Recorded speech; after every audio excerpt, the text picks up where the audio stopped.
Le rôle de Arondor dans le domaine du RPA, c'est évidemment de mettre en place des robots. Tout d'abord au travers d'une expertise forte sur le domaine de RPA. Donc on maîtrise l'ensemble des robots du marché, mais plus précisément Cofax Capao, sur lequel on travaille depuis 2013. Donc on a un ensemble de consultants certifiés.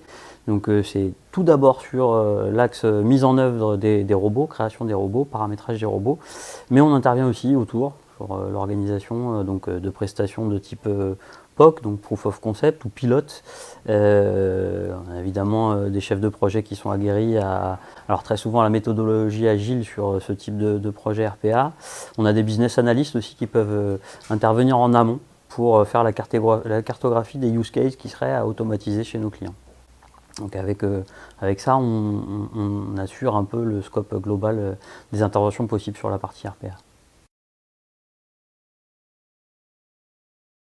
Donc quelques exemples récents de mise en œuvre de robots de type Capao, donc de la solution Cofax qui permet de robotiser des processus, notamment au sein des conseils départementaux. On a plusieurs conseils départementaux avec lesquels on travaille activement à l'automatisation de processus. Et donc par exemple des processus pour automatiser des demandes d'aide. Donc c'est plutôt dans le domaine du social, c'est plutôt au travers soit d'emails qui sont envoyés à la collectivité territoriale ou au conseil départemental pour demander une aide avec des pièces jointes justificatives, des avis d'imposition, des justificatifs d'identité, etc.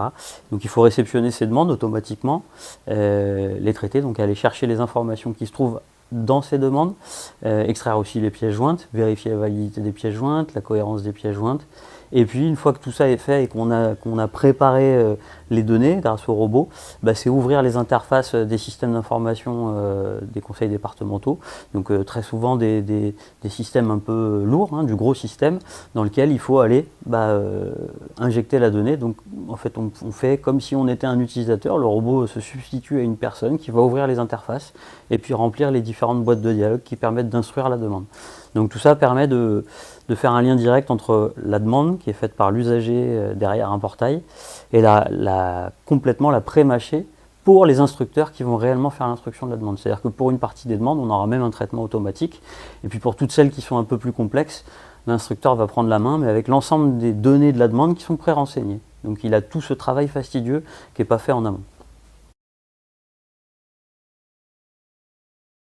Le marché actuellement, il est évidemment très demandeur de technologies de RPA, mais pas que. Enfin, c'est un sujet qui aujourd'hui est connexe avec tout ce qui est traitement de capture, donc traitement de numérisation de documents et d'extraction de données dans les documents. On couple ça avec la partie RPA, donc toutes les grosses DSI, des grandes banques françaises, des grandes collectivités, j'ai cité tout à l'heure les collectivités, mais des grandes assurances, des mutuelles, etc., sont très très consommatrices de ces technologies-là et viennent de plus en plus les couplé à quelque chose qui est très en vogue aussi, qui est l'intelligence artificielle, la big data.